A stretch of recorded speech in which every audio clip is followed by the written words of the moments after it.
Good afternoon, everybody. My name is Will Marshall. I'm president of the Progressive Policy Institute, and I want to welcome you to today's forum on should the FCC serve as the internet traffic cop. It's a real pleasure to see so many people here today. Frankly, we were worried that we would have some Memorial Day weekend attrition, but I can see that, the joys of wallowing on beaches is nothing compared to taking a deep dive into the intricacies of interconnection, which is what we're going to do today. So thank you all very much for coming out to have lunch and debate with us on this important topic.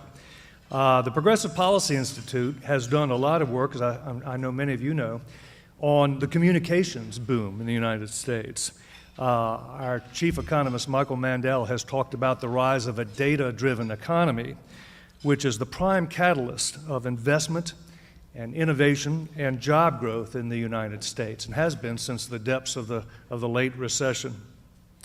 And we believe that a high-growth economy requires regulatory policies that strike the right balance between really important public goals, innovation and investment in jobs on one side, and protecting consumer interests and other public values on the other. The PPI has done a lot of work lately on regulatory improvement. Just last week, 20 members of Congress, bipartisan, 10 and 10, Republicans and Democrats, introduced a regulatory improvement commission bill that was modeled on a proposal that we've created to provide a basis for reducing old and superfluous regulation. And we think that today's conversation is in keeping with this desire to create a regulatory framework for the continuation of this innovation that we've seen in the telecommunications internet sectors. And since the 1996 Telecom Act, the FCC has been striving to get the balance right. And we have outdoors, I hope you all get a copy, a PPI brief on this topic by Ev Ehrlich called A Brief History of Internet Regulations, compulsively readable account of how we've wrestled with how to manage and regulate the new information services that have pretty much replaced old-style telephony. But today our topic is interconnection. Now sometimes, as you all know, that's often conflated with the open internet issues, the issues of net neutrality. We tackled those last March at a PPI forum after the D.C. Circuit Court's ruling in another program called New Principles for a Progressive Broadband Policy. But that's a separate and distinct issue. That's not really the main focus of our conversation today. The question we want to grapple with is whether the terms by which networks connect to create this network of networks we call the internet, up until now negotiated between the private parties involved, should now be subjected to FCC regulation. We have a terrific panel of experts here to discuss that. This forum has been organized by Hal Singer, my colleague. Hal's a principal at Economist Inc., but also a PPI senior fellow, and really a player coach when it comes to these issues. He's going to be on the panel later, and he's also the author of another highly readable PPI policy brief on mandatory interconnection, should the FCC serve as internet traffic cop, which I think really elucidates these issues and gives us a close analysis of the social costs and benefits of a mandatory interconnection regime, which some people have proposed, and offers some very creative alternatives to top-down prescription for interconnection. Now, all of this is in keeping with the Progressive Policy Institute's central message to our fellow progressives. If we're serious about expanding opportunity and about reversing economic inequality, and I think we are, we have to protect the environment for innovation. And that's really the background against which we're going to have this discussion on interconnection today. I'd like to now make two introductions in reverse order of the folks you'll next be hearing from. I'm going to call our keynote speaker up to the podium in just a minute. But first, let me introduce the moderator of the show, who's going to take over right after we hear from our keynote speaker. and then I'll introduce Ruth Milkman. Larry Downs is our moderator today. He's done this job for us before and is just marvelous at it. I think you all know that Larry is an internet analyst who writes regularly for the Harvard Business Review and Forbes and CNET and the Washington Post, among others, covering the intersection of tech, politics, and business. He is the author of a bestseller, Unleashing the Killer App, Digital Strategies for Market Dominance, which the Wall Street Journal called one of the 5 most important books ever published on business and technology. And he's got a new book out that I want to give him a plug for, Big Bang Disruption, co-authored with Paul Nunes, which challenges the conventional wisdom about disruptive innovation and how businesses deal with it. You'll have to read the book to figure out how it does that, but I'm sure it's worth it. Also, Larry is a project director at Georgetown University's Evolution of Regulation and the Innovation Project. But it's a great honor now to introduce our keynote speaker, who is Ruth Milkman, who I know is known to all of you. She's the chief of staff to FCC Chairman Tom Wheeler, which puts her in the vortex of controversy. I'm sure you haven't had many boring weeks lately. But Ms. Milkman is now serving her 2nd stint as chief of the FCC's Wireless Telecom Bureau. And in between these stints, she was special counsel to the chairman for innovation in government. Between 1986 and 1998, she served as deputy chief of International and Common Carrier Bureau and as senior legal advisor to Chairman Reed Hunt. She was also the founding partner of Lawler, Metzger, Milkman, and Keeney, and served as a law clerk to Judge J. Harvey Wilkinson of the U.S. Court of Appeals for the Fourth Circuit. So we're all very fortunate today that in the midst of all the controversies that are swirling around the FCC, she's able to take time out and give us the benefit of her experience and deep expertise on these subjects. So without further ado, Ruth, please take the stage.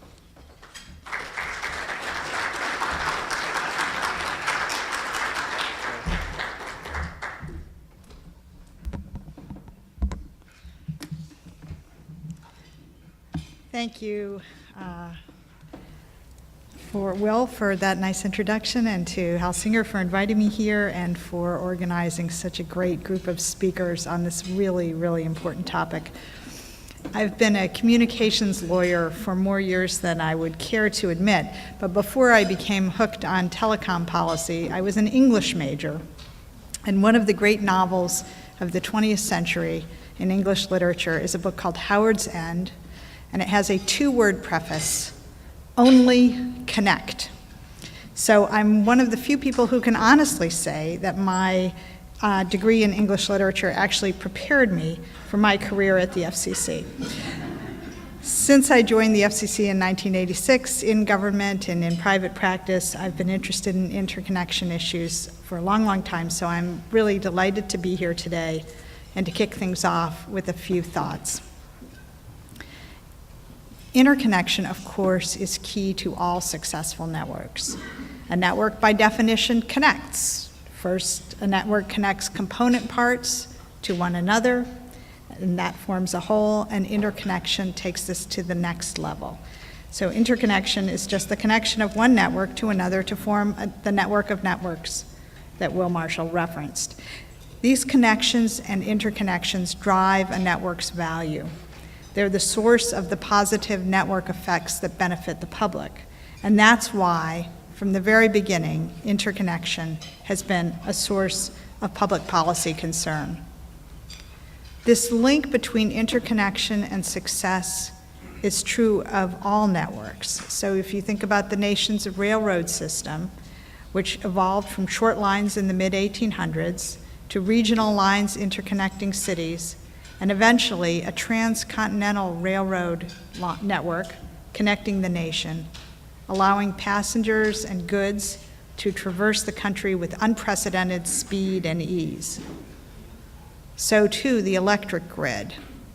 Electrical networks in the United States began as insular systems that service specific geographic areas, but with the advent of long-distance power transmission and the electrification of the country in the early 20th century, the electric grid evolved into a widespread interconnected network spanning large distances and allowing electric utilities to reap the benefits of economies of scale, increased reliability, and load balancing.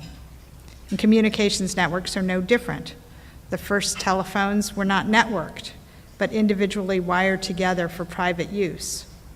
But as use of the device spread, telephones were wired to exchanges, exchanges wired together with trunks, trunks wired into networks, and eventually networks interconnected to form the public switched telephone network on which consumers and businesses have relied for nearly a century.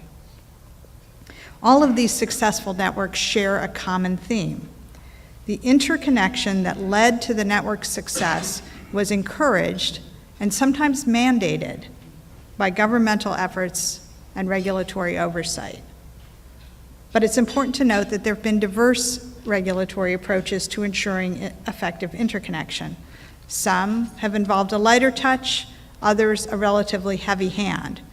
Often price regulation has been part of the package. At bottom, however, the fact is that a network without connections and interconnections is one that simply doesn't work. Disconnected networks do not serve the public interest. With respect to communications networks, interconnection is part of what Chairman Wheeler has called the network compact, which is that set of network values on which consumers have come to rely and expect from their networks. The Internet's connections have led to its value as a platform for competition, for civic engagement, for economic growth. And as the chairman has said, the manner in which networks interconnect to exchange internet traffic is a part of the network compact, those values that have traditionally governed successful networks. Thus, it is a question that must concern the Commission. Let me take a moment to unpack the question that's posed by today's event: whether ISPs should be subject to the interconnection obligations of the kind imposed on owners of public switched telephone networks. Those obligations are really far from monolithic, so I thought it might be worth considering a few different types of interconnection to the public switched telephone network. First, think about interconnection of customer premises equipment, CPE. Part 68 rules establish standards for allowing technically compatible devices to attach to telephone networks. No money changes hands. But competitive manufacturers of equipment can build and deploy an incredible variety of voice and data equipment for use with the public network without seeking prior permission from either the Commission or from telephone companies. Next, consider long-distance interconnection and access charges.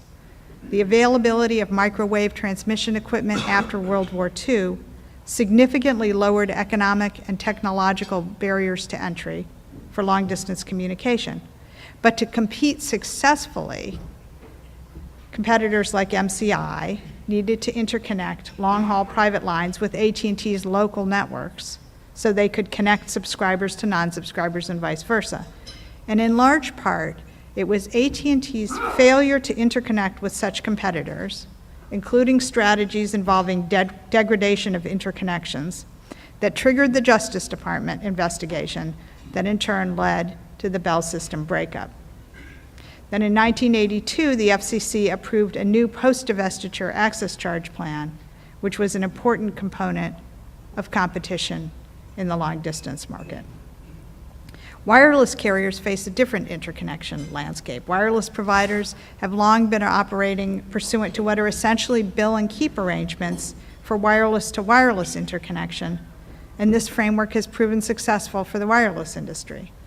In addition, the decreasing price of wireless-to-wireline interconnection over time has facilitated growth, or at least growth in wireless. And finally, one more wireless example, and I can't help give you all these wireless examples because that's what I've spent most of the last 4 years doing. Think about voice and data roaming obligations for wireless providers, another form of interconnection. Recognizing the importance of roaming for mobile consumers, the Commission has required for a number of years mobile wireless service providers to provide automatic voice roaming. And in 2011, the FCC adopted rules requiring facilities-based providers of commercial mobile data services to offer data roaming agreements to other such providers on commercially reasonable terms and conditions subject to certain limitations. For both voice and data, mobile wireless service providers enter into roaming agreements with each other so that their customers will be able to roam and receive service automatically, regardless of their location.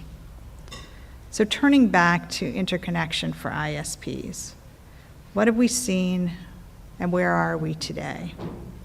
As the internet evolved over time, models of interconnection for internet traffic exchange developed, including peering, paid transit, and then the use of content delivery networks, or CDNs. Witnessing such arrangements, some people said that peering and paid transit could be the model for interconnection pricing for all types of communications networks, not just internet backbones. And they suggested that the FCC could get out of the business of regulating interconnection and communications networks altogether. Others said that peering and transit arrangements were the result of an unusual set of circumstances and were not transferable to other communications networks, and indeed might not even be stable for the backbone providers. Over the years, I think it's fair to say that interconnection between ISPs has not always been seamless. In October 1996, 2 large ISPs cut off their peering connections for over a week due to a dispute. In the winter of 1997, UUNet, MCI, and BBN, key members of the commercial internet exchange, left the CIX router, which was the first commercial interconnection point. Similar incidents continued into this decade. For example, in 2005, Level 3 terminated its peering arrangement with Cogent, and in 2008, Cogent terminated its peering agreement with Telia. We're also aware of more recent disputes that have erupted between Comcast and Level 3 in 2010, and between Cogent and Comcast and Verizon earlier this year. Rather than de-peering outright, these disputes seem to involve degradation of service arising from congestion at peering points, particularly during peak usage times. And with such disputes as a backdrop, the FCC has received a number of points of view on the manner in which the current traffic exchange regimes are or are not working. So one question might be this: are these disputes just business negotiations that can be resolved adequately in the marketplace? Or are they a warning sign of a breakdown of the functioning marketplace of interconnection and traffic exchange on the internet? We don't know the answer, or we at the FCC don't know the answer. Maybe you in this audience do. But we know that we need to learn more about how the marketplace is or is not functioning. So how will the Commission learn more? The Commission will be reviewing information about interconnection on the internet in a number of contexts. First, as you all know, the FCC recently adopted a notice of proposed rulemaking regarding rules to protect and promote an open internet. And the question of how networks exchange internet traffic, such as through peering, was outside the scope of the 2010 Open Internet Order, and thus outside the proposed scope of the 2014 Notice of Proposed Rulemaking. Some parties, though, have sought to expand the scope of the 2014 notice to include issues relating to internet backbone providers, including issues of traffic exchange, such as peering, transit, and also CDNs. So we're seeking comment on this question of scope in order to hear from those who may disagree with the suggested treatment of peering and traffic exchange, and we'll learn from those comments. In addition, we expect that parties will continue to raise concerns and provide information to the Commission about ISP interconnection practices. These avenues, and no doubt others, will serve the Commission's and the public's interest in gaining a better understanding of traffic exchange on the internet today. But at the moment, we have many more questions than answered. And for that reason, among others, I'm very much looking forward to the discussion of the panel today and in the future discussions on these interesting and important topics. Thank you.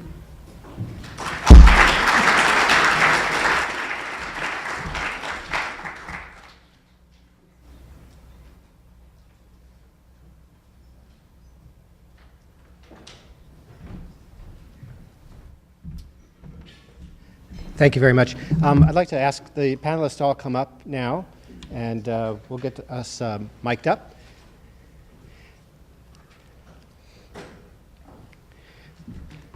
And while we're doing that, let me just tell you, I'm not going to give long introductions. You have the full bios with you, so I'll just briefly introduce my panelists once they've had a chance to sit down. You there? You there? Great. John, just hang out here for a second, sir. Okay. And while that's happening, let me introduce, so what we've done is, you just heard about some terms, peering and transit and CDNs, interconnection. Some of you may be very familiar with those. For some of you, that may be a lot of technical jargon. So what we've done is we've asked our good friend, John Piha from the Carnegie Mellon University, is going to give us sort of a 10-15 minute sort of technical background on all these terms and how they fit in and sort of what the architecture is. That's a daunting task to do in a short period of time. And then afterwards, John's going to join the panel so we can have a more thorough discussion about some of the policy as well as the economic and some of the technical issues involved. So let me turn it over to John. Thank you. Thank you. So all I'll be doing is telling you everything you ever needed to know about interconnection and networks in 15 minutes and what the fuss is about. Start with, the internet feels like one big network when we use it. But, and if that were the case, there would be no such thing as interconnection. But actually, the internet is a network of networks. There are, in fact, over 66,000 independent, autonomous networks that somehow work as one. And each network in there is connected to one or more neighboring networks, and that means information that I send may travel from network to network to network before it finally gets to its intended recipient. So, for example, I have a student right now in Uganda, and I sent her a message this morning, and amazingly, from whatever network I am at, it somehow figures out how to get my message to her in Uganda. There are some real challenges here. One of them, how does the network that I'm connected to know which of its neighbors can move that file towards her? That's a technical problem. That's a routing problem. Also, not only does there have to be a path all the way to Uganda, but every network along the way has to be willing to carry this information, which brings me to another question. Why should it? There's a cost to this. Has to be some incentive. So the solution to both of these challenges is buried in the magic of interconnection agreements. An interconnection agreement is where two networks come together and agree on both the technical and the business issues of exchanging internet traffic, including, will I carry any of your traffic, and if so, which traffic will I carry? Now, I'm talking here about internet traffic. Ruth Milkman very clearly described the telephone world, even though the technology is converging, is quite different. So this is the internet. And these agreements are unregulated and typically highly confidential. We don't really know what the agreements look like between most networks. But we do know they fit two basic categories. They are peering and they are transit. And let me talk a little bit about each of those possibilities. Peering is where networks reciprocally provide connectivity to each other's customers.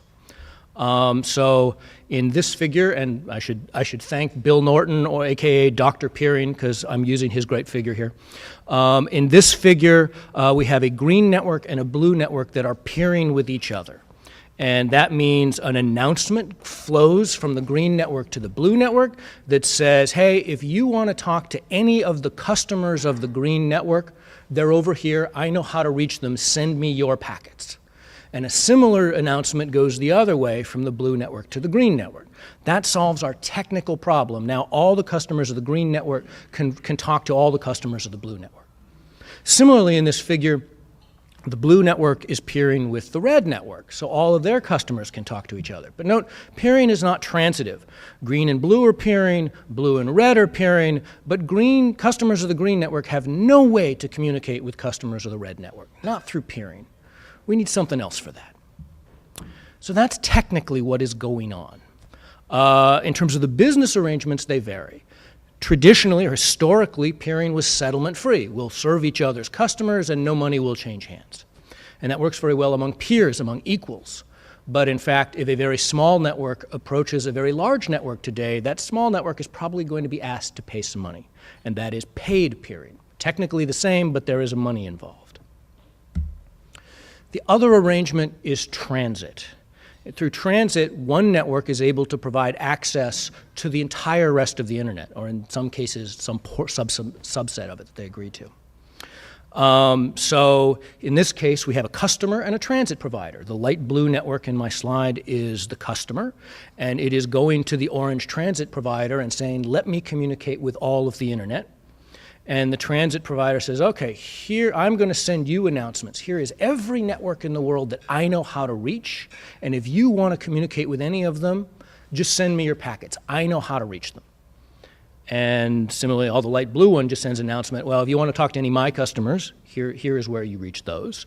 And once those are exchanged, anybody in the light blue network can communicate to anyone, anywhere in the world, assuming that the transit provider knew of everybody.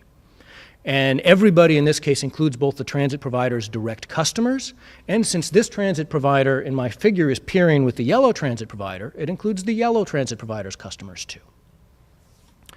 So technically that's what's going on. Business arrangements, well, the light blue network here is going to pay, and they're going to pay depending on how much traffic they send to the transit network and how much traffic they get back from the transit network. So once you put those two types of agreements together, you can create a little order in the chaos that is the internet. You can create something called a tier 1 network. A network is tier 1 if it is able to send traffic to the entire internet without paying anybody any peering or transit fees. It's not easy to be a transit network, or to be a tier 1 network. You have to know about all those 66,000 and counting networks in the world. You have to run a big infrastructure. You have to be highly reliable. It is a lot of work, but once you do this, you're in a new business. You can now offer transit services to any other ISP who wants it for a fee, which is exactly what happens. Tier 1 networks charge Tier 2 networks to provide transit service. And Tier 1 networks compete with each other to do this, and there's a lot of competition.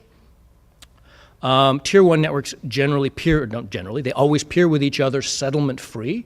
So you get this hierarchy you see in my figure where the red Tier 1 networks are all connected to each other, and then Tier 2 networks get their transit service from Tier 1, and in some cases even smaller networks will get their service from a Tier 2. That's the internet, at least as we understood it about a decade ago, but it's been changing. And there are a few new things we need to understand. One of them is that where Tier 2s a decade ago generally didn't connect with each other, that's been changing. More and more Tier 2 networks are peering with each other to bypass the Tier 1. So in my top figure here in this slide, you see ISPA and ISPB both connected to a Tier 1 transit provider, and all the traffic flowing between them goes through that transit provider, and they pay for it. You say, well, what if they were to connect directly, as in the lower figure? That means both of them would no longer have to pay transit fees for that traffic. They save money. On the other hand, there's a cost. They have to pay for this peering connection, which costs real money. But basically, if there is enough traffic flowing between them, this deal can be worthwhile and they can save some money. So increasingly, we are seeing Tier 2 networks peering with each other. Another change over the last decade is the rise of content distribution networks, or CDNs. Traditional way of thinking about this is the left side of the left figure in my graph and my slide, where a content provider says, all right, here's my content, everybody in the world come get it from these servers. But they may have to get it from all the way across the internet. That's slow and inefficient, and it's actually much better if you can have them get that content from someplace close by. So they rely on CDNs, which are a collection of geographically distributed servers on which copies of the content can be stored. And there are companies like Akamai and Limelight and others that offer this service. And some of them build their own networks, which can be quite big. Of course, if you're really big, you don't have to go to a CDN at all. And really big might, in this case, look like Google, which runs a huge global network carrying an enormous amount of traffic that they just run themselves. And they can interconnect directly with very large networks because they're very large themselves. So when you put all that together, if you are a content provider and you want to get your content to, say, customers of a given ISP, how do you do it? You have three main choices. One of those choices, you can build your own big network and you can peer directly with that ISP. Second choice, You can contract with a transit provider. There are a bunch of them out there, and the transit provider will carry your traffic from your system over to that ISP and reach those customers. Or a third option, you can go to a commercial CDN and say, you host my content near those customers. Any of those are possible. Well, actually, whether a CDN makes sense depends on your application. For some applications, this is a great idea. For some, it doesn't work so well, which is another question. So let me bring that to what is probably the most controversial discussion right now in this world, which is the Comcast and the Netflix discussion. Let me start with a caveat. I have no idea what's going on with Comcast and Netflix. I've read lots and lots of accounts, but everything I read I consider basically from an unreliable sources. So I'm going to be a little careful here. But it seems that Netflix has, for a while, served Comcast customers via transit networks, such as Cogent and Level 3 and probably a few others. And Netflix and also Cogent were complaining that there was congestion on the transit connections. And after a while, we know that Netflix and Comcast announced that they are in a peering arrangement. We assume it is paid peering that Netflix is paying.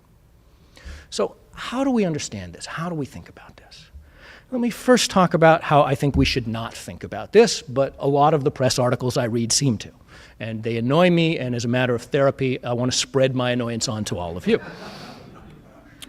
There is a narrative that says if content-heavy network, like a network with lots of Netflix content, peers with an access provider like Comcast, one group would say this inevitably generates traffic that is a burden on the access provider, so the content-heavy network should pay the cost of this burden. There is another group that says this kind of peering arrangement inevitably generates traffic that benefits both networks, so the interconnection should clearly be settlement-free. Both of these arguments are wrong. And you can start to see that they're wrong because peering doesn't generate traffic. End systems generate traffic. If I am a customer of Comcast and I want to watch a Netflix video and Netflix is willing to show it to me, the Netflix video goes through the Comcast network. Peering, no peering, doesn't matter. Right? It's the end systems that generate. Now, there are cases where peering matters, but we need to peer a little more closely. In terms of how much traffic Comcast would have to carry. It matters if the end systems react to congestion in the network, and those two paths, the peering path and the transit path, one of them is much more congested than the other. And that actually seems to be what's going on here, right? What seems to be happening, we think, is that there was congestion in the transit links, but the direct peering did not have that congestion. Why does that matter? Some applications it wouldn't, but it so happens for Netflix streaming, if you're watching a Netflix video and you're watching high definition and the congestion comes along, that application will automatically revert to low definition. So it will back off. Because of that, congestion reduces the load. So, it seems by both accounts there was congestion. The interesting question here is why? Actually, first of all, let me stress, part of the point of this story is you can't look at the peering relationship in isolation. You got to look at the broader context to make sense of this. And the interesting question is why, and there are some people who say, well, Comcast liked the idea of congestion on their transit links. It got companies like Netflix to enter into this paid peering arrangement and have to pay Comcast. There are others who say that's ridiculous. Comcast wouldn't like congestion. Note that that wouldn't just affect Netflix, that would affect a lot of traffic. And Comcast actually says this was about cutting out the middleman. This was about saving transit fees. And if it was about congestion, it's because those transit providers were being unreasonable and weren't doing their part to relieve it. Which of these stories is right? I don't have a clue. I only got unreliable sources here. So let me wrap that up. Interconnection agreements are an essential part of making a network of network like the internet works. They take lots of forms. There's peering, there's transit, there is paid, there is unpaid. It's all the result today of private, unregulated negotiations, and those agreements are changing. Right? There are new roles for CDN and content provider networks, an increasing number of peering relationships, and perhaps a changing financial terms. And the question is why? Maybe we'll address that in the next panel. Thank you.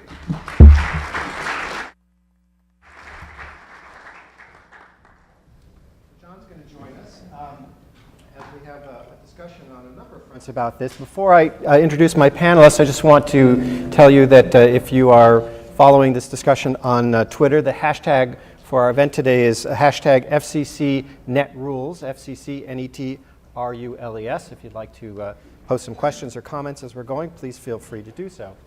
So what we're going to do is I have an extremely distinguished panel to talk about these issues from a variety of standpoints. Let me introduce them real quickly, and then I'll tell you the layout for this. I'm going to ask all of them an opening question to get everybody's answer to, then I'm going to ask everybody a closing question at the end.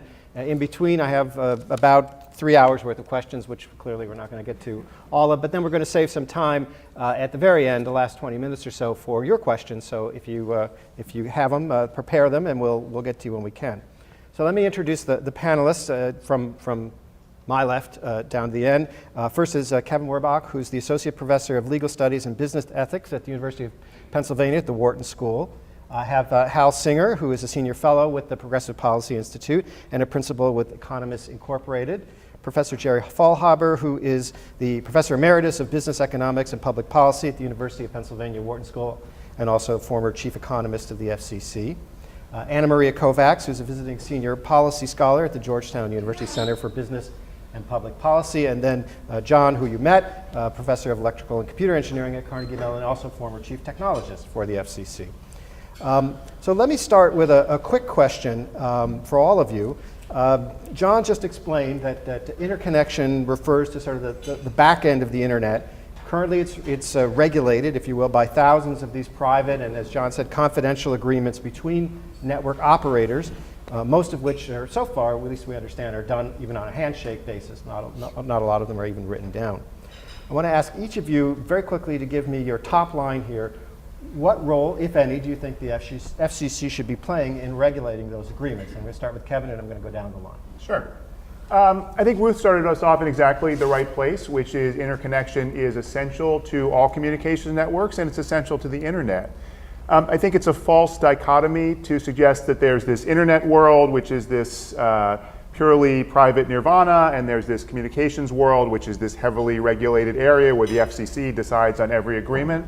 That was a false dichotomy in the past. It's more of a false dichotomy now as we go into the future because those worlds are converging. We all know that. We're going through a transition where the public switch telephone network is converging into an IP network.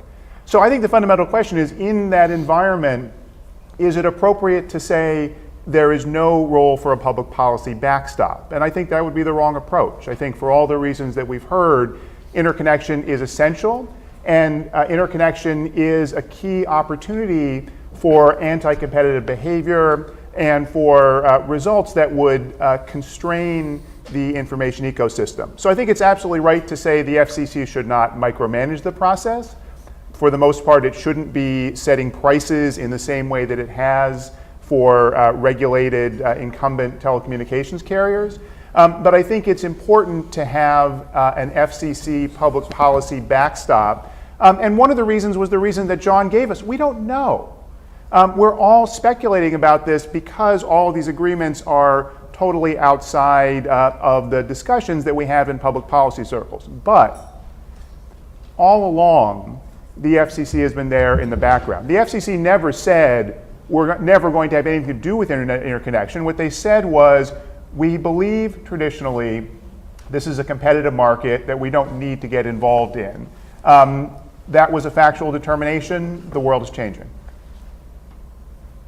Okay, Hal?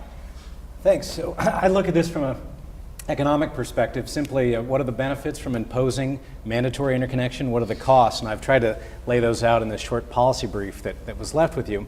And very quickly, on the benefit side of the ledger, if you force these networks to interconnect, you might be able to minimize the amount of disruptions. And certainly disruptions of anyone's service imposes a serious cost.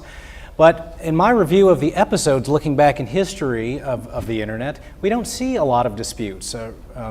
Ruth mentioned a few, but in fact what struck me was how few there were relative to how many could have occurred. I counted about 6 major disputes, only half of which led to a service outage for consumers, and the other half that led to disruptions on the order of 3 or 4, 5 days. So that's on the benefit side of the ledger, and it's something, but it's not huge. And if the probability of these disruptions occurring is close to zero, then the expected benefit of imposing mandatory interconnection, of course, is small as well. On the cost side of the ledger, what I'm worried about is that if you start telling networks that they must connect, you could upset the make or buy decision. You could actually start to undermine some of the goals of Section 706, which is to encourage deployment. Some people point to Sprint and T-Mobile's reluctance to deploy their spectrum into rural areas. They point to the fact that mandatory interconnection in data roaming agreements causes them to want to take the buy decision over the make decision. So I'm a bit worried about what it would do to incentives, not just of ISPs, but also of these middle mile folks and content providers who are now getting a little taste of what it's like to be in last mile access. So what I try to do is lay out the costs and the benefits, and I'm worried that the cost just may exceed the benefits, and so that would cause me to look for something a bit less interventionist or less invasive than an outright mandate or an obligation to interconnect. Jared. I'm also an economist. I take an even simpler view than Hal does here. My question is what works, okay? And to note also, incidentally, interconnection is not just a communications issue. It occurs in virtually any business in which the producer of something, they could be canned peas or they could be movies, has to distribute something to customers through distributors like supermarkets or Comcast, okay? And they all do this via voluntary private agreements all over the economy. And what do we see? We see in competitive markets, we almost never have any trouble. So my question is, do we want to regulate this? Is, for Lord's sakes, why? This is working, okay? Distributing peas through supermarkets works. So nobody's calling for regulation of supermarkets because of this. And why are we calling for regulation of internet access? Is it because it's changed? Well, look, you got 30 years of success of where the problems are at most de minimis. Why are we going to come in here and say, oh, well, the FCC has to look at this, they have to look at these agreements, we have to see whether they're correct. Well, you know, the FCC has a pretty terrible reputation as an adjudicator. Why is that in any sense going to improve matters? Seems to me like this is just really clear. We have a system that works. Stay away from it. Anna Maria? My background is as a financial analyst following telecom for a very long time, and so I have a very long memory of all of the disputes over access charges, settlement rates in the international arena, all of that. Relative to that, I think what we've seen in the way of disputes around the internet in terms of disputes over peering in transit are truly minimal. And so I also come down on the side of saying it is essential that everyone be able to interconnect, but we have now several decades of history in the internet saying that private agreements can, in fact, commercial agreements can get us there. And barring a breakdown, we really should not be intervening, because the rigidities that regulation would bring to the system would probably create far more chaos than the occasional disputes that you have between parties. John? So if I were to create an internet from scratch, I could imagine cases where you would have problems, you would have market failure, particularly if some big providers had enough market power. I could imagine cases where you wouldn't have any problems. I look at the internet today and I can't tell. I can see something is changing, whether that's an indication of a problem or not, I can't tell. And it seems to me that if, for us to say the FCC should be involved, we have to first be able to say there is a problem, and second, be able to say they can do something to make it better. And in order to even ask those questions, I would like to see more information gathered. I think that's where the FCC can do something constructive, is to try and shed a little light on all of those private agreements and just see if there's anything we have to be concerned about. Okay, great. So that's a fairly wide range of opinions. Let's dive into this a little bit more. So Kevin and Hal, you've got sort of, I wouldn't say dueling papers, but you've got papers that come at this from a different perspective. So let me come back to you guys next. So Kevin, you've written in a couple of papers that interposing the FCC, let's just use the word interpose, we won't say how or how detailed, but some FCC involvement in interconnection, both for voice as we make this transition, but also I think you've also said for all traffic aside from voice, would have a lot of benefits. Can you kind of briefly list some of those benefits that you've described? Sure, and again, I take issue somewhat with the notion that this is a purely unregulated space where we're debating should the FCC be interposed. Again, the FCC has been there all along, even though it hasn't mandated the exact kind of interconnection rules that we have for Title II common carriers for telephone companies, nor should it. I think it's also not right to say that the issue here is do we have private agreements or do we have the FCC? We can absolutely have lots of room for private agreements, but still have a sense that there are certain practices which are anti-competitive, and there is a regulator there in part to get the data. John's absolutely right, we need to know more. The data doesn't just appear. The data appears if there's a regime to say that data has to be made available in some way. So there's a lot of ways to look at your question. One of them is, while what Ruth said is absolutely true, formally this set of issues is distinct from the set of issues we're fighting about in network neutrality. This is about what happens to the edge of the access provider's network.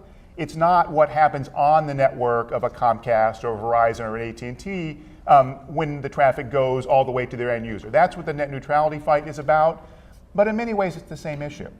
The question is, let's say that what happened in a dispute like Comcast Netflix is that Comcast, the access provider, was deliberately degrading Netflix traffic in order to extort Netflix, paying it some anti-competitive fee. I don't think that's actually what happened. By all indications, I read the same unreliable sources that John does. It seems like this was resolved in an amicable, or at least a reasonable commercial negotiation. But let's say that's what's happening.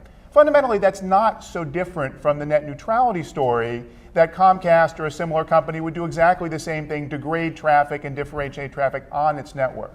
So to the extent that we care about the nature of the information environment that we live in, to the extent that we care about openness to innovation, that we care that any provider can come on the internet with new services and reach customers or reach everyone else without going through gatekeepers that try to keep it out. To the extent that we care about that, I think we need to think about having a regulatory backstop on these private interconnection agreements. And it's not just about the disputes, it's do we believe that somehow magically this will work itself out given the way the network is changing, given that we have some providers who have market power, and they have market power certainly once a customer chooses them, even if there are multiple choices for ISPs. When you have large broadband ISPs, they control the traffic to their customers. So I think in that environment, to say there's no role for public policy, to say some practices are beyond the pale, I think that's troublesome. And you, just to follow up, so and this came up at the last conversation, but you think when you talk about a regulatory backstop, you talk about the FCC, you don't think there's a role or an alternative of the FTC in this process? I think there is a possibility for the role of the FTC. There are different kinds of agencies. The FCC has expertise in communications, and it has more of an ability to adjudicate things in real time, and just given the nature of the way things have traditionally been done. I think just saying this is purely a consumer protection issue, which is what the FTC knows how to do, I think that would be too limited, but I think that's an interesting debate to have. I think the first principle is to say, we need to understand that there is a possibility of real harm here to consumers and to innovation and to economic growth in the marketplace. And then, yeah, we can have a great discussion about the exact mechanism. As you said, in some of my law review papers, I've argued for specific adjudication regimes. Happy to talk about that. But I think the first principle is that we can't just start with the notion that anything goes. Okay. And Hal, to your paper, the one that you have today, in fact, for us, you look more at the sort of the cost side of the equation here. Can you kind of list off some of the the costs that might be endeared by the system if, again, we had a more active role for the FCC in interconnection? Sure. Well, I mean, I just spoke about two that I think are the principal costs: upsetting the incentives of the ISPs to continue to deploy and expand their networks. I also mentioned quickly what happens if now Google or a content provider or even a transit provider knows that it has the FCC's backing when it goes into these negotiations. It might decide at the margin not to make certain last mile investments in its network. I guess another cost that I add, I think I offer 8 of them in the paper. I won't take you through 8 now, but another one that I'm worried about is unraveling these voluntary agreements that we see between content providers and ISPs. So Netflix and Comcast voluntarily entered into an agreement. If Netflix looks out the window and sees that Cogent or Level 3 by regulatory assistance can get a better deal, then you would upset that voluntary agreement. And why is that upsetting to an economist? Well, there's something efficient about those two doing a deal. It puts costs in the place where it should be. And second, it might even put some downward pressure on the price of broadband access. If you're telling an ISP that the only way that it can raise money is on the backs of its customers, it can't make money off transit, it can't make money off CDN service, you're basically putting upward pricing pressure on access prices for consumers. Okay. And Jerry, let me come back to you. So say a little bit more about, you're pretty clear and firm about your position on this. What other elements go into your thinking that the case against FCC involvement interconnection is so strong? Is this, is based on your economics, based on your experience, based on both? Well, two things. Let me mention first that for the decade from 1990 to 2005, the FCC said everything it could in every possible language that said, we're never going to regulate the internet, that's a really stupid idea. They said unregulation, deregulation, whatever. Now we seem to be changing our mind. Not clear why, but to say that the FCC has always been there when they're denying they would ever do it, I think is shading things a bit. But let me talk about why regulation generally, I think. I notice we use the word light touch regulation, which in my view is sort of like the phrase jumbo shrimp. It's kind of an oxymoron. There isn't such a thing. Let me tell you what history shows, not just about FCC regulation, but every industry-specific regulation we've had in the 20th century, from railroads to trucks to power, et cetera, okay? Airlines, what have you. There's two things that happen. Once a commission interests itself in a particular area, puts a sign out that says open for business, which is basically what we did when we did the open internet order, right? What happens? Firms realize, oh, I don't get to make money looking at customers and making investments. I make money by going to the regulators and getting them to favor me and disfavor others. The phrase economists use for this is rent seeking. And that's what it does. It opens up rent seeking. For 30 years, we never had any complaints about interconnection. Since 2010, we've had a number of complaints. Why? Open for business. The second thing that happens, and this is, I think, the most dangerous part of it, is even though the commissioners may just say, well, we want to limit how much we regulate, okay? That won't happen. They will be under constant pressure to expand the regulatory writ. And we've seen this happen now.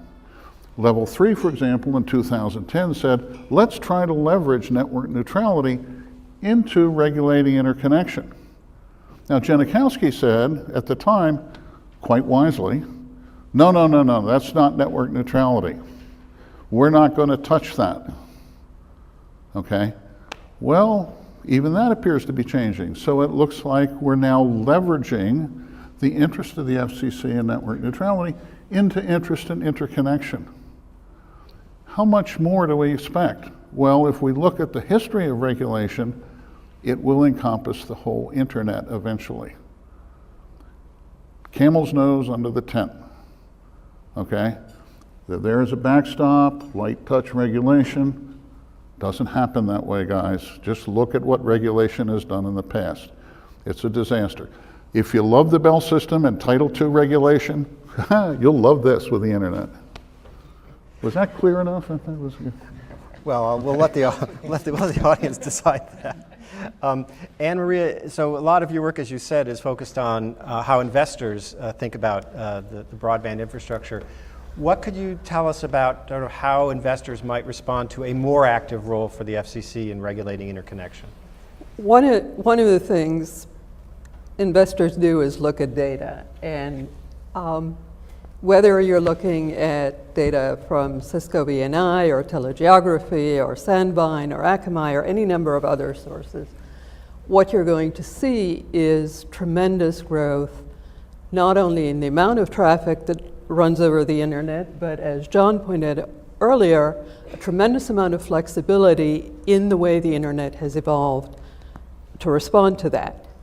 And what we have evolved out of the network of networks that John talked about is really a network of innovators, millions of them around the globe. And what has made all of that possible is the tremendous flexibility of the commercial, very highly informal, as someone earlier said, handshake agreements in many cases, to change rapidly. And one thing, some regulation has some advantages, but one thing that regulation does not offer is flexibility. Once you encode something in law, you're kind of stuck with it for a very long time through an awful lot of litigation. And so I think a major concern for investors, and why I think investors would be very concerned to see government regulation of the internet, is that flexibility, which enables the whole ecosystem, not just the network layer, but all of the application layers, service and layers above that, would suddenly become rigidified, because anyone sitting anywhere in that ecosystem is going to have to start thinking about, how do I make sure that my application sitting up here is not suddenly going to be subject to regulation? What keeps me from being a telecom service when so many of the things that are out there right now not regulated as telecom services could qualify? So I think what you would find is a tremendous concern about that lack of flexibility, and you would find investment drying up. Okay. John, let me ask you a technical question. So part of this discussion, and I alluded to this earlier when we were talking to Kevin, part of this discussion is about voice traffic. So as we're completing the IP transition and moving off of the PSTN, the TDM network, and onto all IP networks, one of the questions is whether or not interconnection requirements on the voice network, how and if those translate to an IP network, and whether or not, as Kevin suggests, just expanding that to all traffic and treating them all under different kinds of interconnection rules. If we were just talking about voice traffic, from a technical standpoint, is it possible for ISPs to distinguish voice packets from other packets and subject just those to interconnection rules? And if so, is there a way of doing it without introducing deep packet inspection and other kinds of technologies that maybe have some downsides that we have seen in other contexts? So complicated question, actually. Let me divide that into two cases.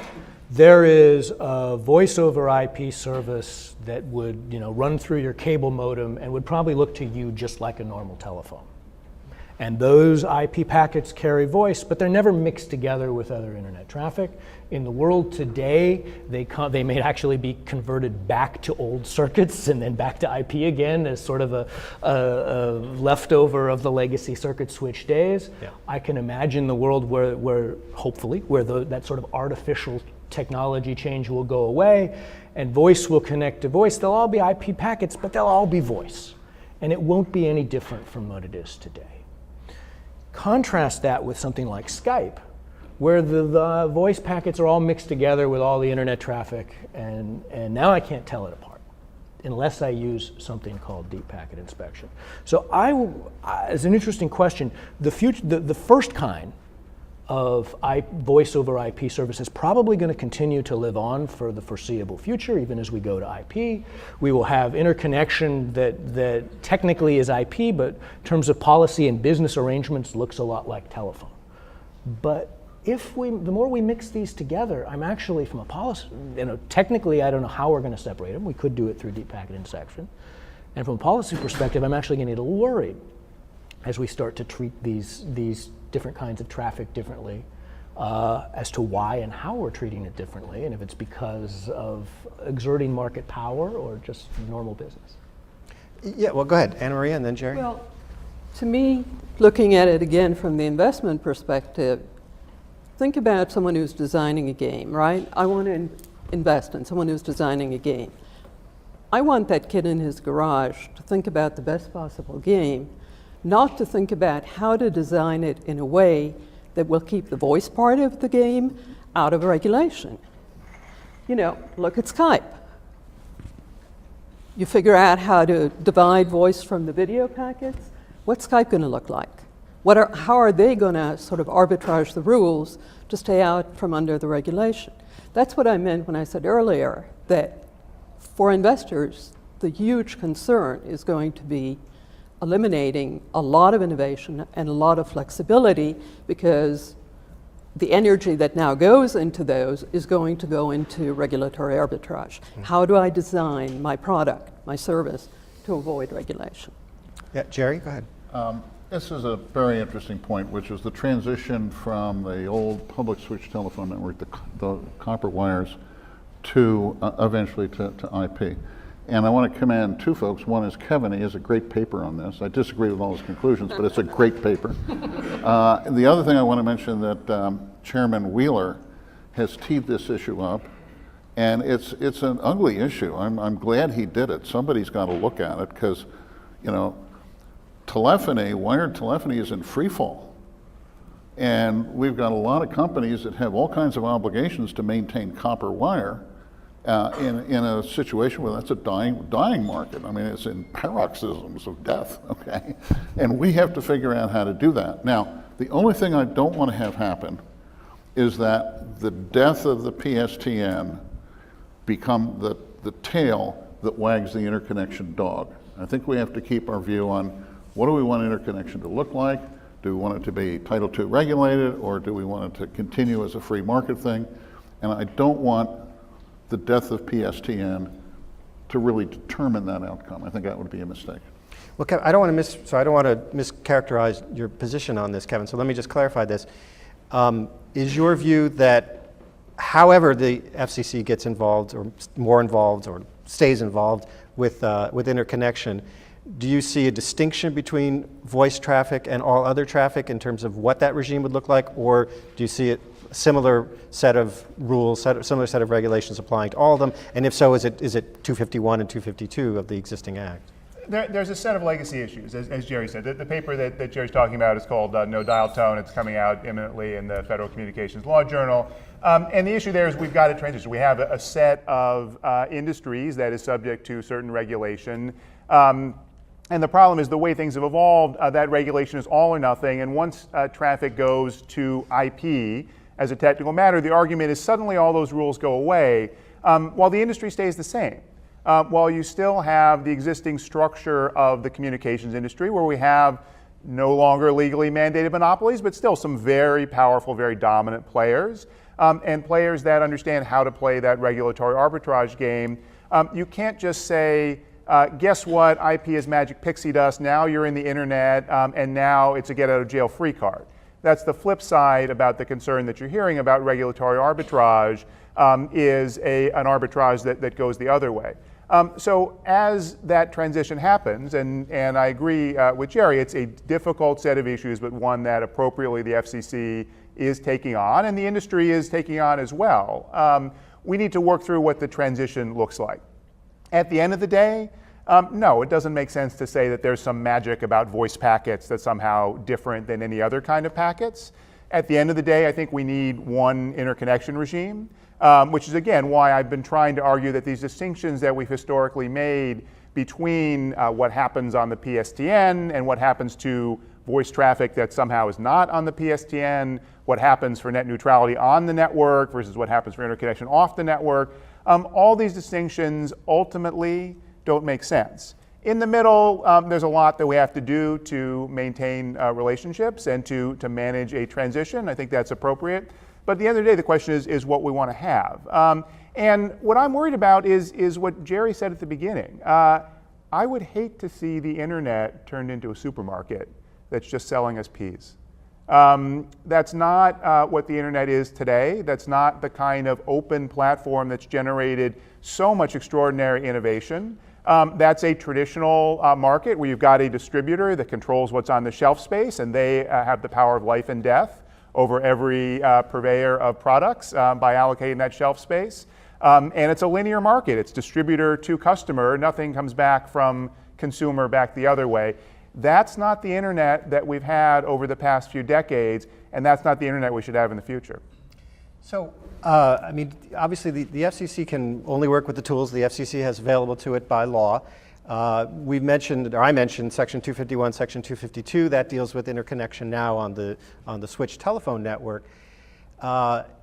Interesting enough, if that was sort of within the tool set that the FCC was going to use to get more involved here, that would also kind of ask an interesting question about the role of state regulators in that process. So I want to ask all of you, or any of you who have an opinion about this, is there a role, leave the legal aside for a moment, should there be an appropriate role for state regulators in managing or regulating interconnection? And if so, what should that role be as distinct from the federal role? Who wants to take that on? Jerry probably has a very short answer. Good God. Let me mention one thing, however, because we haven't talked about this at all. But generally, if we have problems with terminating access monopolies, as Kevin mentioned, if we have some problem in what is otherwise looks like a competitive industry where we might get in some market power, the answer to that's not regulation, it's antitrust. And I think the same answer applies at the state level. Getting the state regulators involved, well, if I don't even want the feds involved, I certainly don't want the states guys, but can they do something in the antitrust arena? Can state attorney generals take action if they think it's necessary? Because I think that's the appropriate place to have action if we have whatever problems might arise with interconnection. That's what we ought to be doing about it, not regulating them. Anna Maria? I don't believe that something at the level of the states has a role in what is global traffic effectively. And when you talk about 251, 252, you're talking about Title II. And as I said perhaps more cryptically earlier, I could very easily see YouTube coming in under Title II. I could easily see Skype coming in under Title II. I could see Twitch TV. I could see all sorts of WhatsApp, all sorts of new services and applications that actually fit the definition when you start moving broadband into that arena. And I don't believe that it would be very productive, not only for those large existing services, which have well-funded owners who can actually deal with all of, get large enough law firms involved.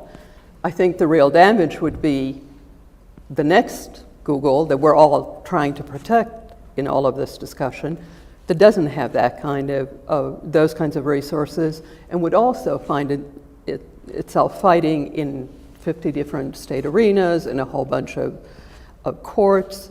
That just doesn't make a lot of sense. Hal? I don't think either side of this debate wants the states involved. I think that's pretty safe. I want to make sure Kevin gets it. That would just be goes on the record one way or the other. That would be a complete nightmare. I want to just elaborate on something that Jerry said. He said that we do have antitrust as a backstop. If say a transit provider or CDN thought that it was being excluded from a deal for anti-competitive reasons.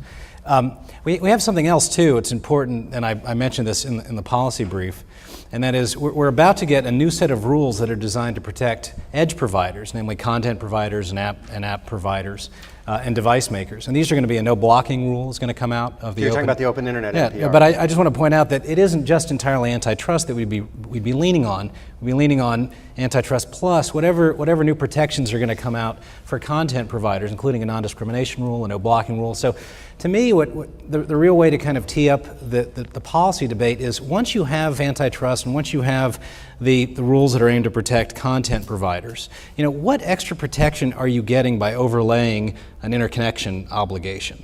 And for me, it's a pretty small amount of protection that you're buying. I think that the only folks that you're really helping out are going to be these standalone transit providers or content delivery networks. And it's just not obvious to me what additional protections are needed, what kind of social purpose is served by breathing life into intermediaries, and I mean that in a loving sense. Well, I upset someone from level 3 when I called them intermediaries. I didn't mean anything pejorative about that. But what are you getting? What are you getting with this at the margin? That's to me the key policy question that should be addressed. So Kevin, let's be clear. I mean, do you see a role for states in terms of interconnection regulation? And if not, how do you keep them out? Well, so let's turn the question around. What could states contribute to anything in this regime or in this world? I think there's a good argument that states will continue to have a strong role in universal service because they're closer to the ground and they are familiar with local variations, which still exist even in a global internet interconnected world. And states perhaps have a role in consumer protection, again, because they're closer to the end users and may have a better understanding and a better capacity to resolve some of those issues. I think in terms of an overall interconnection regime for the internet or for IP-based services, there's no reason to say that has to go through 50 state commissions. That I would certainly agree that just magnifies a regulatory problem.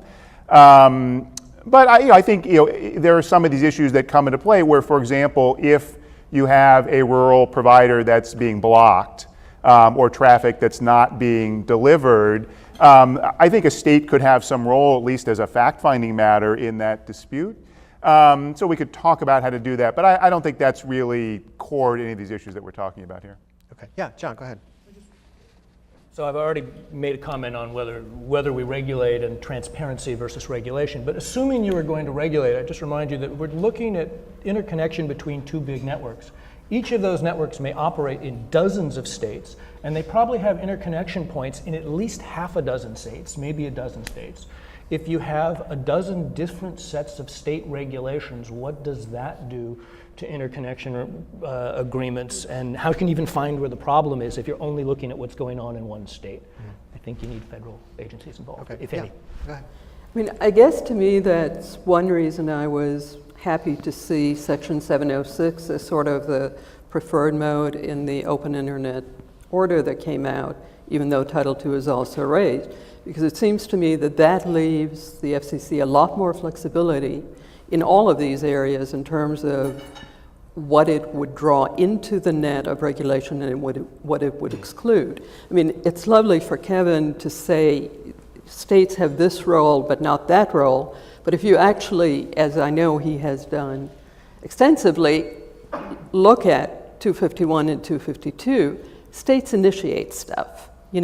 States come back and say, wait a minute, I think VoIP is actually under my jurisdiction.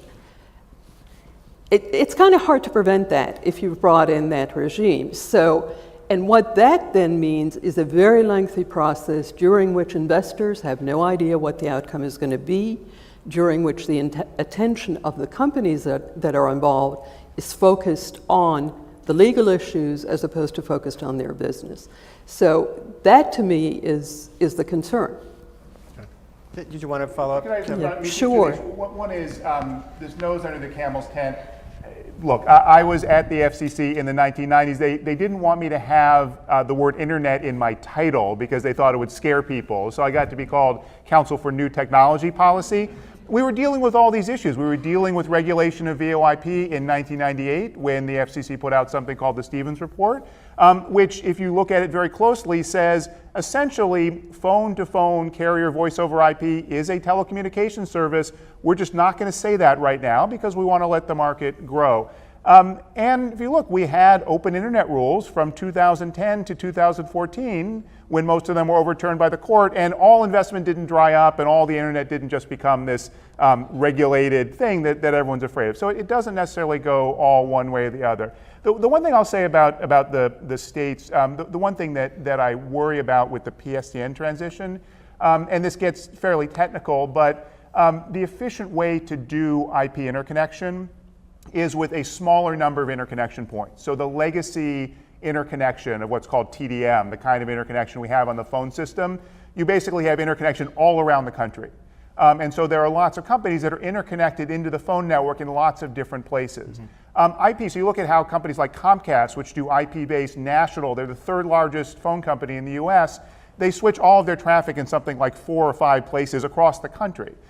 That's the efficient solution. That's where we're going to go to, and I don't think regulation should stop that. But I think if you have a jump cut from a world where there are hundreds of providers around the country that have interconnection into the network, and you say, guess what, it's all gone. If you want to carry your traffic all the way to Cleveland and interconnect with us here in this way, have at it. I think we need a transition, and maybe states have a role there. But I don't think that inevitably means we're going to have 50 sets of rules and states are going to be mucking around just because there's a transition period. All right, well, we'll hold you to that. Hold that, Chair. I want to ask 2 more questions, and I'm going to turn it over to the audience. And again, to remind you, if you're following the discussion on Twitter, the hashtag is hashtag FCCNetRules.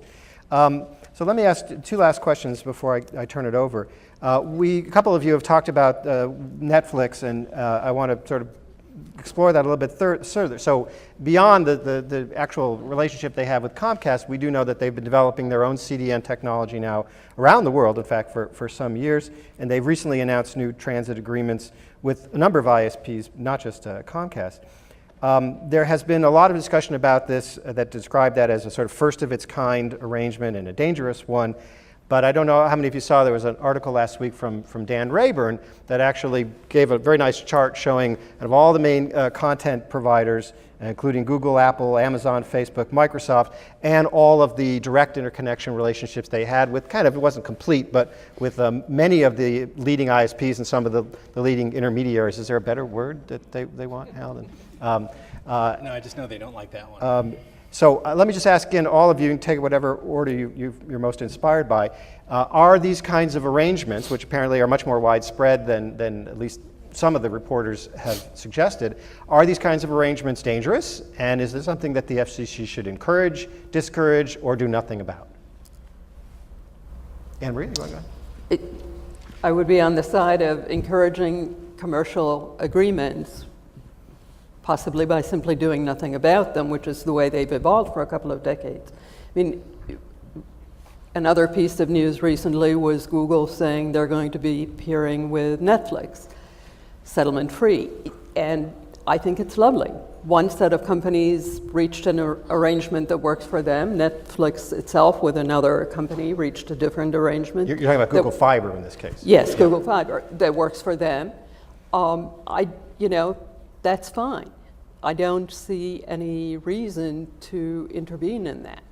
And I think just one piece of data that is at least worth thinking about in this context, which comes from Netflix's own website, is the fact that they have the speed tests that they're showing around the globe, and there is no place on any ISP that they run higher than 4 megabits per second. That includes Google's gigabit fiber and fiber all over the Scandinavia, et cetera.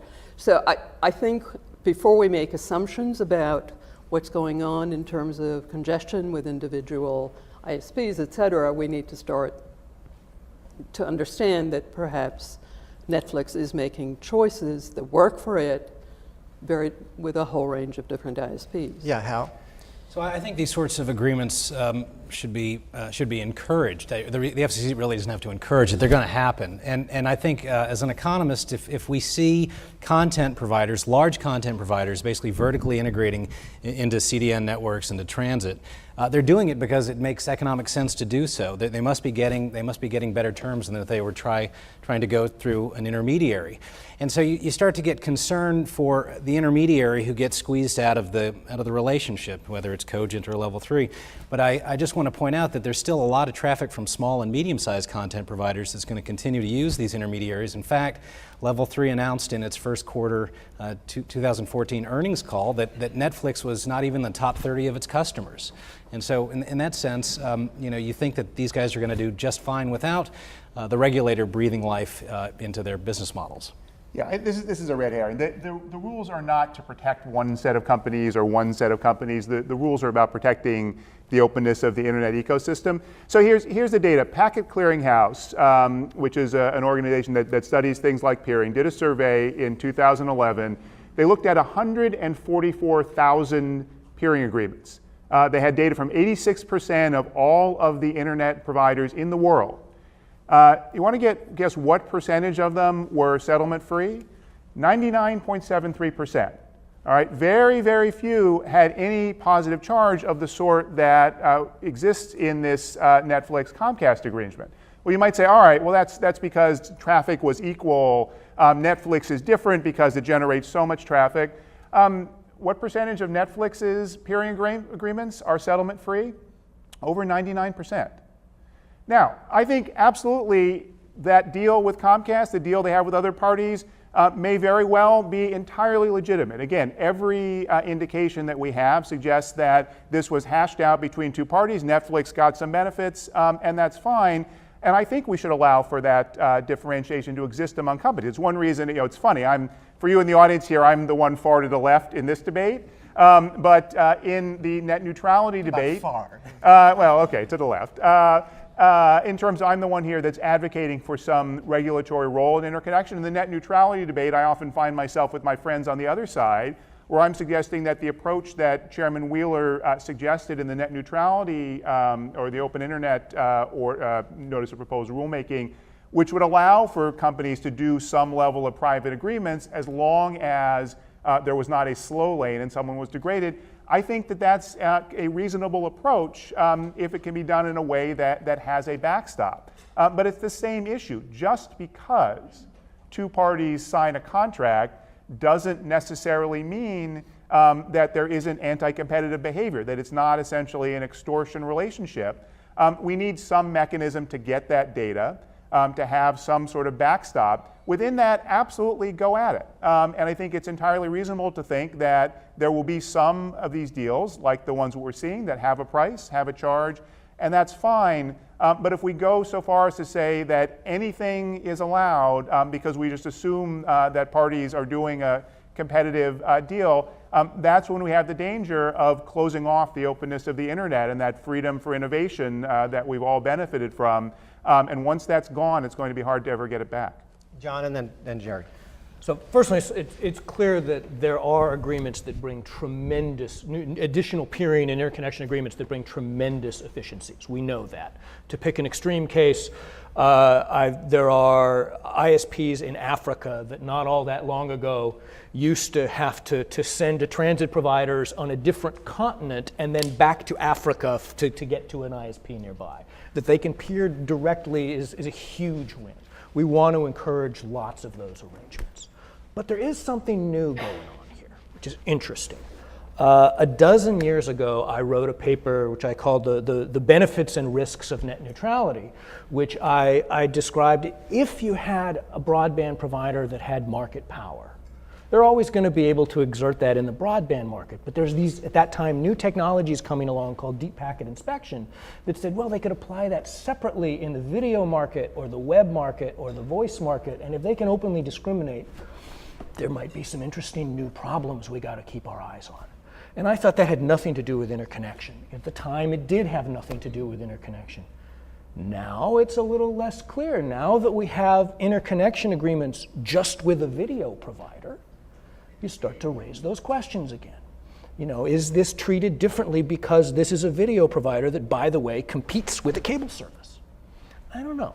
I don't know if there's any problem there. Again, I don't see any evidence of problem. One deal isn't going to make me worry that there's a problem, but it seems to me this is something we ought to be watching, and we need a little more, again, transparency in the peering agreements. Jerry, go ahead. Okay. The issue of do these things happen? Could they possibly happen? Yes, indeed. Could we be signing contracts with guns to heads? Possible. But there's certainly legal recourse to things like that. We don't necessarily need a regulator to stop that. Contract law is sufficiently strong to cover that. So to me, people sign voluntary contracts, end of story, okay? If not, bring a suit. one of the things I want to point out, this should be very clear here. We're talking about disputes about interconnection and what have you. And we sort of think about, well, Kevin says we're talking about the open internet, or we're talking about customers, or we're talking about small innovative providers. We're not. These disputes are between big companies. Okay, and many regulatory disputes are between big companies because they're fighting over the rents. That's what this is about. It's about Comcast and Verizon and Cogent and Netflix fighting over the rents. And to pretend it's anything else, you know, you don't understand regulation or business. All right, well, I'm going to stop that there. I'm going to ask one last quickie question, and then as I say, I'm going to turn it over. So we've been mostly well behaved here. We were talking about interconnection. He said red herring.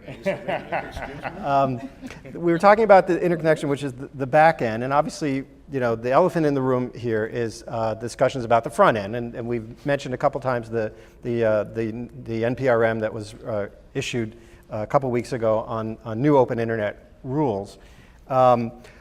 One of the discussions that came out of that, and that's certainly part of the data collection the FCC is doing, is about the applicability of Title II, which is essentially the old PSTN set of rules, as a basis for the FCC enforcing or, in fact, getting involved in this. I just want to go down the line here, and we'll go the opposite order this time. I'll start with you, John, and come back this way. Do you think that this is a wise road to go down, or do you think otherwise? Sorry, is it Title II for the interconnection or Title II for the open internet? Title II for the open internet. For the customer end. I think I am not yet sure whether we can achieve what we need to achieve without Title II. So at this point, I'm going to abstain from that holy war. Okay, Anna Maria. I think it would be a disaster, which is why I said earlier I was glad to see 706 as the more viable option. I think all layers of the broadband ecosystem would wind up getting sucked into regulation, whether that's intended or not. It would be done through state commission suits. It would be done through suits of individuals who feel that they can gain something in that process. It's really not avoidable.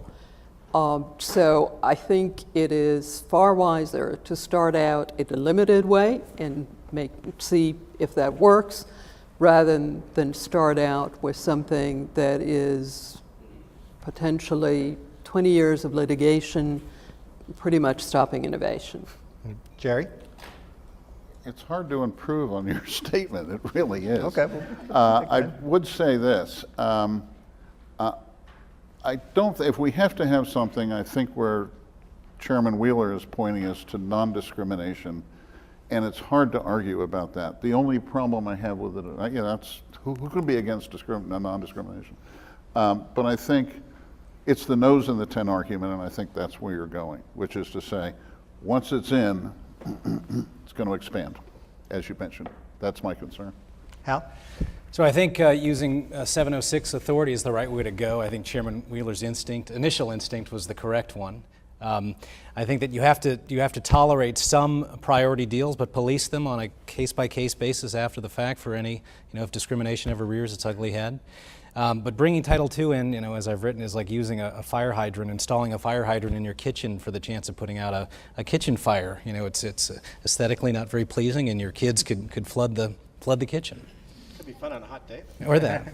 Kevin, I'll give you the last word on Oh, sure. I'm on record on this. I think that Section 706 can get the FCC to where it needs to go, and it's the simplest way forward given where we are today, and I think it's a reasonable approach. There was just a couple days ago a decision in the 10th Circuit about the Universal Service Intercarrier Compensation Rules, which added further legal judicial sanction, saying that 706 is a viable path forward from the FCC. I think the whole legal debate about network neutrality was really a debate about does the FCC have a leg to stand on in jurisdiction once you're out of the legacy traditional public switch telephone network world? And the answer is yes, it does. And so I think that's a reasonable way to go forward. But we're going to have this fight, as we should, about what the difference is between that and a Title II regime, what this means to be a public utility, and I think that the proceeding will hopefully get all that on the table. Okay, great. Well, that was I'm not going to argue with a good answer. Let me turn it over and see if there are any questions in the audience, and if you wait till a microphone shows up, I've got one in the back on this side of the room. And just please to very briefly introduce yourself and keep your question brief also. Thank you. Henning Schultzwenny, FCC. We've done, and Ruth Milkman gave a quick history lesson of all the kind of interconnection disputes that we've had in probably a record time. One that hasn't been mentioned is the retrans issue, namely where you have two entities, a content provider and a distribution entity, hashing out the appropriate interconnection fee, if you like. It's not quite the same, but it has some of the same hallmarks. And I wonder if the experience or success or non-success, depending on how you see that, of what is a largely unregulated negotiation, if that could be seen as a harbinger for things to come, or if that's sufficiently different that it is not a precedent or an indicator. Right. So, do you guys understand? Yeah, okay. yeah. All right. Go ahead, Kevin. You want Thank you, Henning. So that's the answer to Jerry's notion that if it's a private contract, we should just let it happen. So what's been the result when you have this classic economic holdout problem with retransmission for video? You have companies doing this game of chicken where they cut off service to customers. They're starting now to block traffic on their internet services for customers. And the ultimate result is programming costs spiral up and up.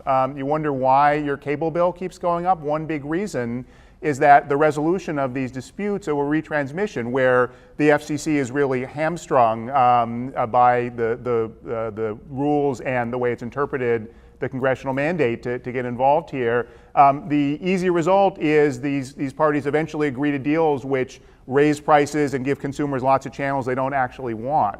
So that's what I'm afraid of. I think that to say that interconnection happens in a private way is great, and I think there's definitely should be room for private deals. But if we get to that point for interconnection, I think it would be a real tragic outcome. Hal and then Anna Maria. Yeah, I do think there are some lessons from retransmission consent. I don't know if I draw the same ones as Kevin, but it seems to me that, to borrow something Jerry said, you have two behemoths that are trying to cut up the rents, and in that kind of bilateral negotiation, there's very little room for regulation to do something good. We're not correcting a market failure in that sense. We're just kind of putting our thumb on the scale and pushing the rents, to the party as better lobbyists. So I would think that the retransmission consent is informative. If you told the content provider in those situations that it had to license its content or else, there was no way it could walk away from the deal, that of course would affect the terms. And number two, it might even create more disputes than you have currently.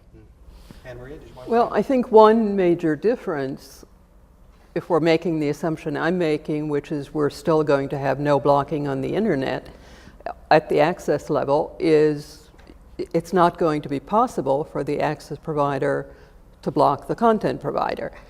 And at levels above that, there is a choice of networks for say Netflix to reach me, right?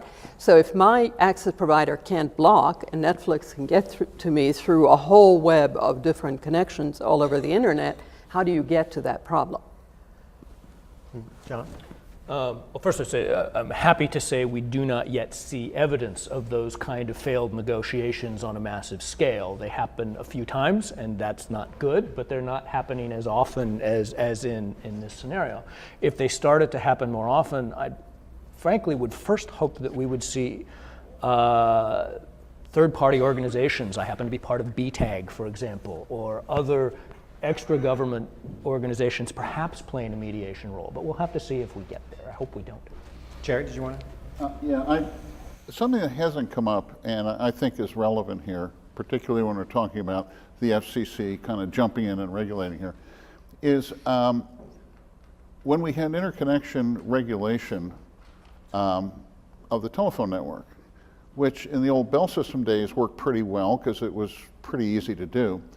But there was a period when we had things called CLECs. Does everybody remember CLECs? Yeah, okay. And so what we did is we introduced a kind of a partially competitive, partially regulated network, and everything went to hell in a handbasket. The whole thing about intercarrier compensation, terminating access fees. I don't know if you remember CLECs that were positioning themselves in front of dial-up ISPs. Remember dial-up ISPs? Yeah. They had no outgoing traffic, all incoming traffic, and they jacked their terminating rates up very high, and the ILECs could not respond. Okay, it was a disaster, which was eventually fixed in 2004 by the FCC, but of course they were the ones that created the problem to begin with because it was partially regulated. Okay, partially competitive, partially regulated. What I'm trying to do is to avoid making that happen in the internet, having it partially regulated and partially competitive, because we know what happens in that case. It's a disaster. Other questions? I have one in the front here. Just wait 1 minute.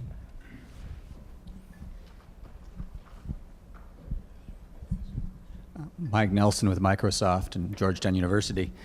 Is there anything we can learn by looking overseas? Or the same discussion is starting to happen in other countries, and I'm just curious if they've got a different way of talking about it or another way of approaching it, whether we're seeing a growing number of problems there as well.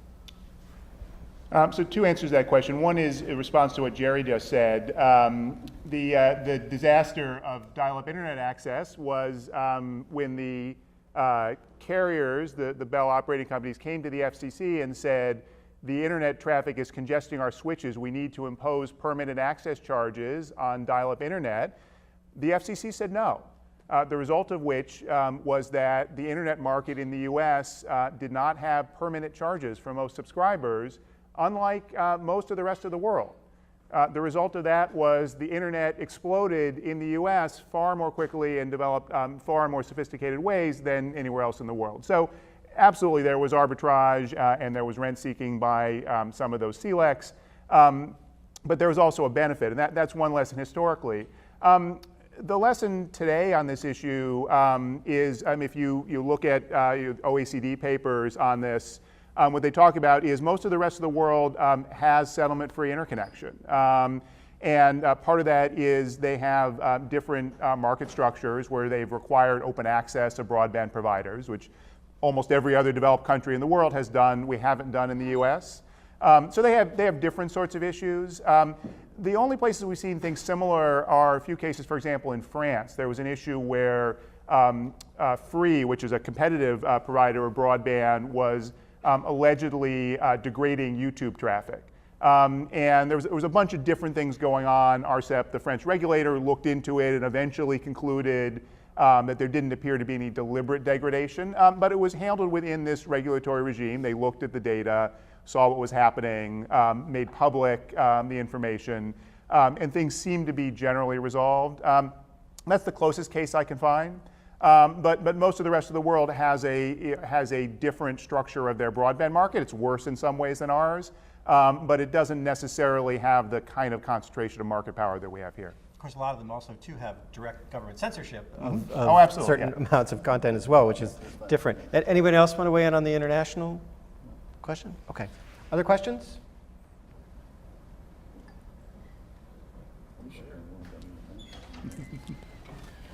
All right. Well, I don't see any more audience questions. Let me ask you guys, since we have a couple of minutes, do you have any closing thoughts? Have you changed your mind, Kevin? Have you changed your mind, Hal? Jerry, I know you haven't changed your mind. I think that's pretty clear. But any additional thoughts from what you've heard this afternoon? Well, John referred to Bill Norton's work, and one of the charts that I have in the back of my mind on the same website, I think, is a chart of what's happened to transit pricing. And it is basically, started here, 15 years ago, and we are down here and still descending. So even where we're now doing settlement-free peering, the pricing of transit per megabit has declined exponentially and done so without any intervention. John? I very much agree, but with a couple of caveats worth mentioning. So it is worthwhile, and I had a slide where we talked about competing approaches of direct peering transit and CDNs, and they are checks on each other in terms of price to some extent. That is great. With the caveats being, one, peering has fallen incredibly fast. Although I note also the volume of traffic sent is going way up, and so far peering seems to be following faster, but I don't know whether that will always be the case. The other being that all assumes that quality of service is not an issue, that it's just dollars, and that may be the case as well. But our last dispute raises the possibility that in some cases it's congestion and quality that's an issue. But it's important. I have a question myself, because we hear about, oh, this is all about small innovative firms, garage firms, this kind of thing. And I never hear from them. Has anybody heard from somebody who's like in a garage and saying, oh yes, I'm in favor of regulating interconnection? I kind of suspect they weren't, but that's just a guess. I've never heard from that constituency. And I'd love to. Well, since I live down, I can say, since You live in a garage. I live in a garage. Well, you're the guy. In Silicon Valley. I mean, this is as a Silicon Valley person, I'll tell you that, and I'll remind you if you have forgotten this, but we basically don't want to know that you are here. The basic attitude of Silicon Valley for years has been, there's been these sort of hurricane antitrust actions and things that every now and then wake us up. But the bottom line, even among the venture capitalists, is if we ignore Washington, it's not there, which I've argued for years is an extremely dangerous and foolhardy approach to things. But that is still, unfortunately, I think the prevalent view of entrepreneurs as well as their investors, at least out in the valley. It's both encouraging and depressing. Exactly. Yeah. No, that's the reality is you can't get away from these issues, and you can't get away from strategic behavior on all sides. I think when people say, well, you can't trust the incumbents because they're going to behave strategically, I think that's fair. That's what businesses do. They try and take advantage of opportunities. And when people say, well, Google and Netflix behave strategically, that's right too. They're not just in this to serve some altruistic goal. These are all for-profit businesses. Investors are in this to make money. They're not in this to create good innovations just for the progress of science.